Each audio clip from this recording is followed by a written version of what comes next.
Construct பண்ண வீடோ இல்ல நம்ம வாங்க போற வீட்டையோ கரெக்டான வாஸ்துப்படி தான் கன்ஸ்ட்ரக்ட் பண்ணிருக்காங்களான்னு தெரிஞ்சுக்க இந்த வீடியோவை ஃபுல்லா பாருங்க. அதுக்கு முன்னாடி கன்ஸ்ட்ரக்ஷன் ரிலேட்டடான வீடியோஸை பார்க்க சுபம் கன்ஸ்ட்ரக்ஷன் பேஜை ஃபாலோ பண்ணிக்கங்க.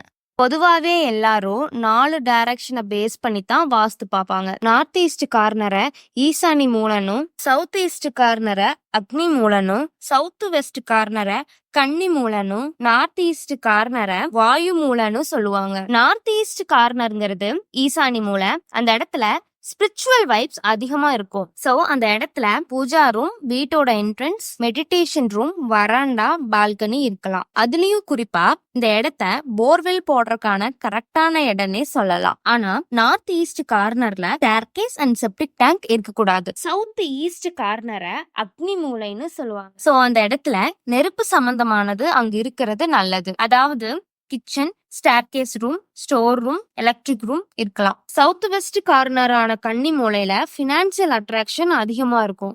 சோ அந்த இடத்துல ஓனரோட பெட்ரூம், பணம், நகையெல்லாம் வைக்கிற வால் ரூம் இருக்கலாம். மற்ற ரூமை கம்பேர் பண்ணும்போது பில்டிங் ஹைட்லயும் ஃப்ளோர் லெவல்லையும் இந்த ரூம் கொஞ்சம் ஹைட்டா இருக்கிறது ரொம்ப நல்லது. அடுத்து நார்த் வெஸ்ட் கார்னரான வாயு மூலை.